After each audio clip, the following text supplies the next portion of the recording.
There is a story you've been telling yourself about your story. And the story goes something like this. The parts that are hard are the parts to hide. The parts that are embarrassing are the parts to manage carefully. The parts that show the gap between who you wanted to be and what actually happened, the failed business, the broken marriage, the season of addiction, years in the wrong room, the decade of self-sabotage, the diagnosis she didn't see coming, the faith that collapsed and had to be rebuilt from different materials. Those those parts are not the content.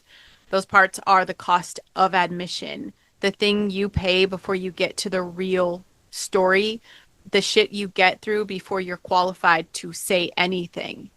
Um, and I want to what I'm going to say is kind of going to rearrange everything in your current belief system. Those parts are not the cost of admission. Those parts are the whole ticket. Those parts are not what you get through before you become qualified. They are the qualification, the specific, irreplaceable, cannot be manufactured or purchased credential that makes your voice the one that lands for the exact person who needed to hear it, not someone else's polished testimony, not the cleaned up version that skips from the problem to the solution without spending any time in the mess. Your specific, particular, detailed, this is what it actually felt like from inside it, that story. The mess is the message. And I say this every episode because it's the truest thing I know, and because I need you to hear it one more time, and then probably another time after that until the day it actually lands in the place that changes what you do with your story. Your mess is the message. And today, I want to talk about why and how and what is actually happening in the brain of the person who hears your story and feels seen for the very first time, and why the systems that profit from your silence are very specifically interested in making sure you never ever tell your story.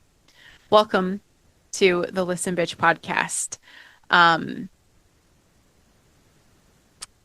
Everything we talk about in this rebellion season, the grounding, the healing, the money, relationships, spiritual warfare, inner critic, the trauma, the visibility, the surrender, the emotional maturity. I mean, the list goes on. We've talked about a lot of shit. And I feel like the next best place to go is right here. For the moment you stop managing your story. And I want this to be the moment where you actually start using it. I am Branden LaNette, your voice authority, podcast coach. Your mess is your message. And that is not a tagline, it's the operating system of everything I do and everything I help people build.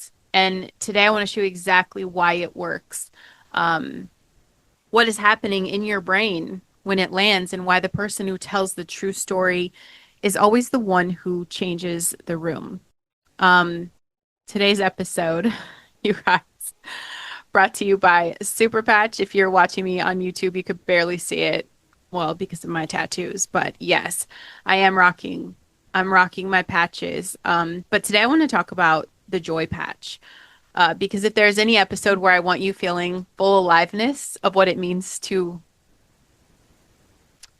have a story worth telling, joy is the one. Joy patch is what I put on when I need to remember that this work is good. Not just important, but good. And this patch is a drug-free, no-ingredient vibrotactile technology sending signals to the neural pathways that support your sense of optimism and emotional well-being. It's braille for your brain, telling telling it you're allowed to feel good about this. You're allowed to feel alive in your calling. And I've got the link in the show notes for you guys. Okay. Joy is an incredible one. Um, but story. I've always heard like to be a collector of stories. And I never really knew what that meant, at least in a way that I could apply it to something that mattered. until I got Listen Bitch Presents Tell Me Why You're Special. You guys, story is the oldest technology humans have. It's older than writing, it's older than money, older than government, which, given what government has become, is probably for the best. Um, Before any of those things existed, humans were sitting around fires telling each other what happened and what it meant. And that technology, the technology of story is just so deeply embedded in how the human brain works that it's not an exaggeration to say your brain thinks in story, not in data, not in bullet points, not in carefully organized arguments, but in story.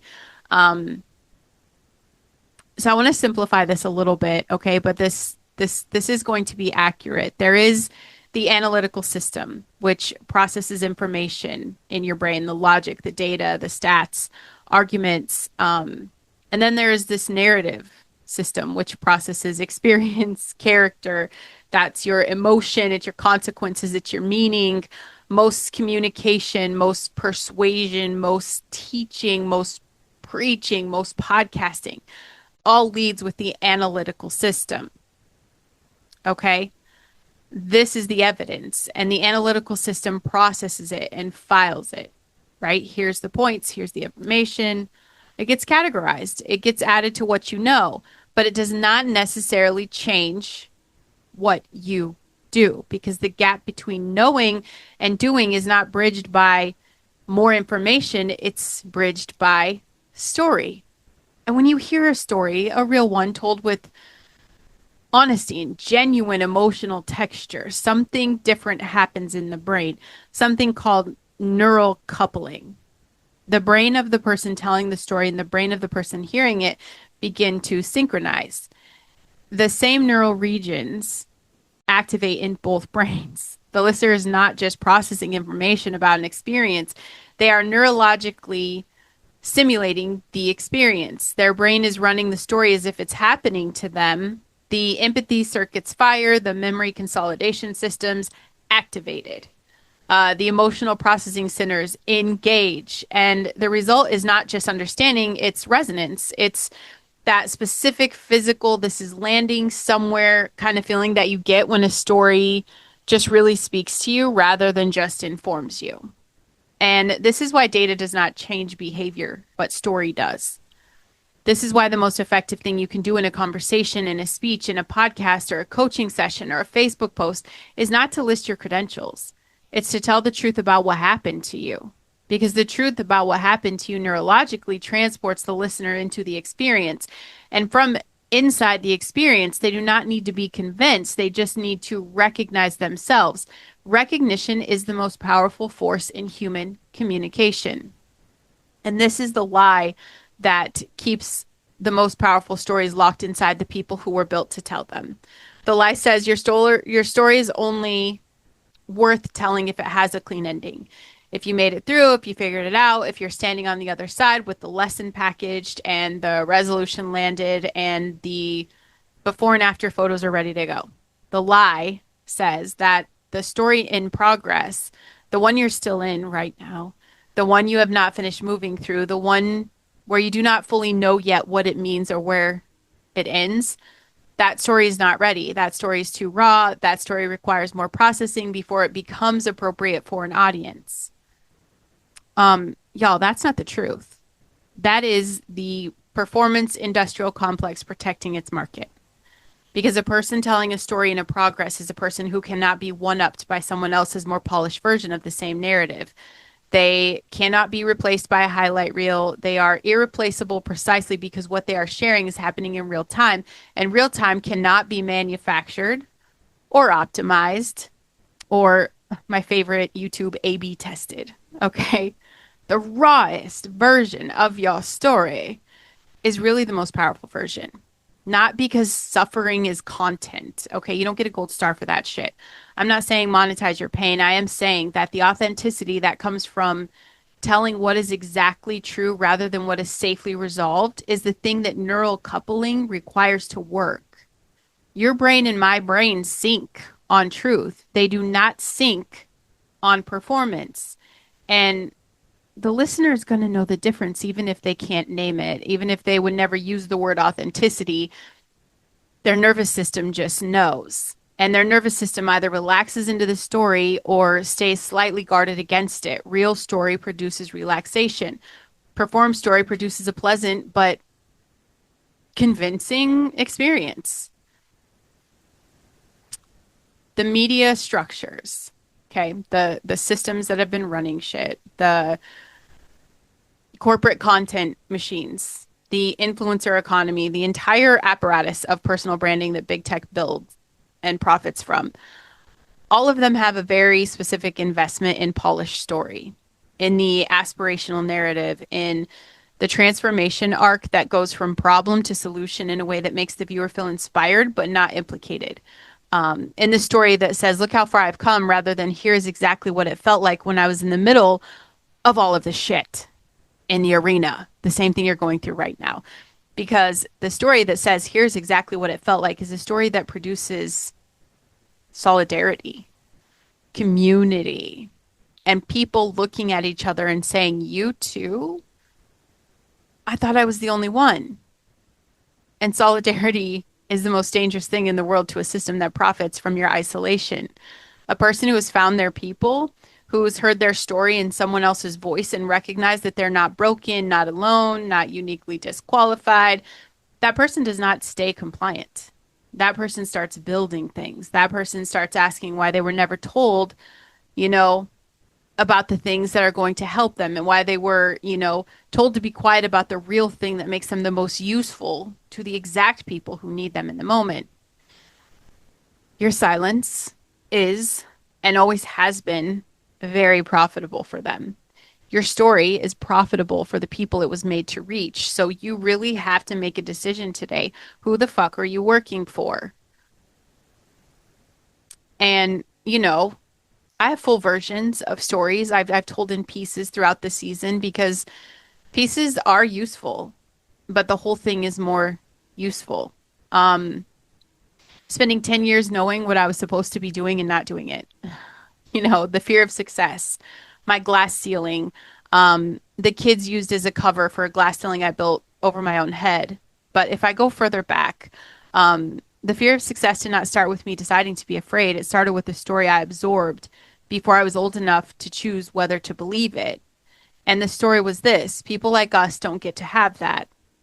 And it's was never said like explicitly, which it never is. It's just said in the silence, in what was celebrated, what was dismissed, in a way that ambition was treated in the environment I grew up in unspoken but deeply felt message that wanting more than your station was dangerous. Wanting more invited failure. And that failure in the presence of people who expected it was the worst kind of failure there was. I did something very smart and very damaging. I became the person who almost had it, the one with the potential that everyone could see, and the results that kept just stopping short of the thing, of the big thing. That way, if I failed, nobody could say they were surprised. And if I succeeded, which I made sure was always partial enough to be deniable, I could always attribute it to something outside of myself. Luck, timing, other people's generosity, not me. Never fully, never vulnerably me standing in the result and saying, I did this, I built this, this is what I was made for. 10 years or more. I kept the mess in a locked room and I kept putting on the act, performing for the almost version of my story. And then, I go into a Reiki session and God showed in a way I didn't expect. And I just talked about that. Kind of everything cracked open. And the crack was not the problem. The crack was the light getting in. And what came through the crack eventually, after the shame and the grief and the rebuilding, was this: the story, the whole story, the 10 years and the woo space and the glass ceiling and the kids, used as cover, Reiki sessions with demons and, a shower where God says, drop it all of it, release everything. That was rock bottom, like the most depressed I'd ever been, you know? But what did I do? You can follow back. I told the story, not because it was packaged, not because it was resolved, not because I'd arrived somewhere clean and safe. I started telling it because it was true and because the person who needed to hear it, the one who was in year three of their own version of the same 10 years, who was doing their own sophisticated version of almost, who was building their own glass ceiling and calling it responsible. That person observed the unpolished version. They deserve the story in its actual shape, not the shape it would be eventually trimmed into. And what happened when I start telling the story? People stop me mid-sentence to say I thought I was the only one. Okay, that's that neural coupling we just talked about. That's working in real time. With all the self-sabotage, everything I did, other people's brains started recognizing mine. Their experience synced with the story. And in that moment of recognition, in that specific something just landed in those moments, something shifts for them that no amount of advice or frameworks or five-step plans could have ever really shifted because the story did what the information could not. It said, like, bitch, you're not broken. You are not uniquely disqualified. Someone else was in this room, and here's what the door looks like from the inside. That's the power of story. That is your specific, irreplaceable. This is why you are the right person to tell it kind of power. And if this episode is landing for you, if something in the last few minutes is stirring the story in you that has been wanting to be told, I need you to do something right now before we keep going. Okay, share the show with the person in your life who has a story too, or maybe they're just sitting on it, who's been waiting to feel qualified, someone who's been managing the mess instead of recognizing it as the message. They need this as much as you did, so please share it. If you've not subscribed and left a written review yet, do it now, not later. Okay, that's the most direct way to help the show reach the people it was built for. It takes you less than 3 minutes. Pause the show. I'll be waiting. Okay, and then let me tell you about oxytocin, okay? Because this is where the brain science of the story gets wild. Duh. Oxytocin. You guys have heard this, right? It's a neuropeptide, okay? I know everybody's ears perked for that because like peptide is the new thing, right? It's the new thing. Um, it's a chemical messenger in the brain that is most commonly known as the bonding hormone. And it's released during like physical touch, during connection, during specific experience of feeling safe with another person. It is the chemistry of trust, of belonging, of feeling that the person across from you is on your side. There's a neuroscientist named Paul Zak, and he discovered this in his research. Okay. Oxytocin is also released when you hear a compelling, emotionally engaging, character-driven story. Not even story, you know, uh, maybe just something with a character whose inner life you can feel, whose struggle you can recognize, whose stakes are real, that kind of story.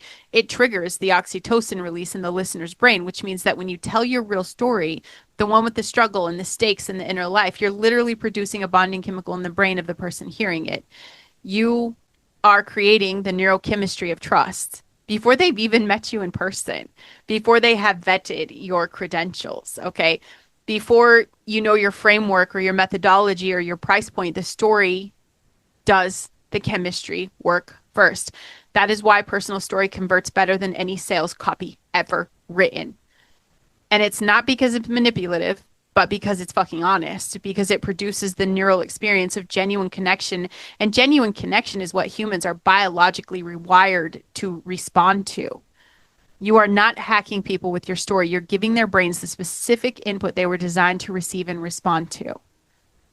You know how desperately they're going to need you to have a podcast, people, because AI is taking that humanity. It's taking that connection. You're not going to get the oxytocin. Okay.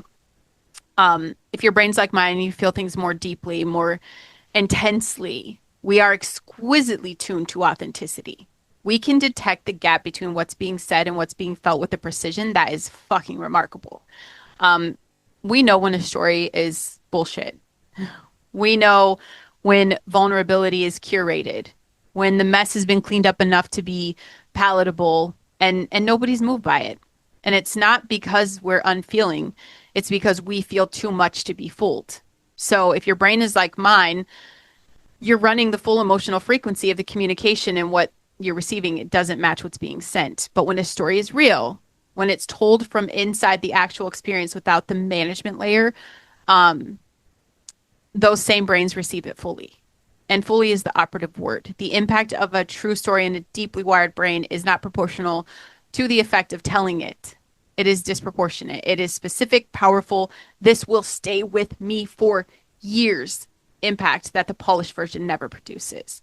This matters so much for the audience that you're building because the people who most need to hear your story, the ones who have been in the specific rooms you've been in, who have built their own version of your glass ceiling, even for me, people who are carrying their own version of my mess right now, those people are the most intensely wired people in the room. And they will know immediately that we're giving them the real version or the safe one. And those people stay and leave based on that detection. So just give people the real version every single time. You are reinforcing neural pathways that say your experience has value when you share. That what happened to you is not evidence of your inadequacy, but it's material for your mission. The mess is not something to be managed and minimized, but something to be used and shared. And as that pathway strengthens, the shame pathway weakens. Not because you thought your way out of it, story by story, rep by rep, until the brain's default response to your own history is not to hide, but to use it. And that's the work. And it's the most important work that you're going to do. And these big systems, you know what they're actually afraid of? It's not your success, not your financial freedom, not your healthy body or your regulated nervous system or your cleared out emotional closets. Although some of those things do cost the machine something, what they are most afraid of is your story. Because your story told truly produces that solidarity. And solidarity produces the one thing that cannot be manufactured or bought or algorithmically replicated. It's a fucking movement. Not a trend, not a moment, a movement. People who have found each other through the recognition of shared truth and who cannot be separated again because the bond was formed in the chemistry of a genuine story, and that chemistry does not break down the way manufactured bullshit engagement does. So these elite families, okay, the devil worshiping satanic pedophile freaks that have been running shit from the shadows for generations, for thousands of years, okay?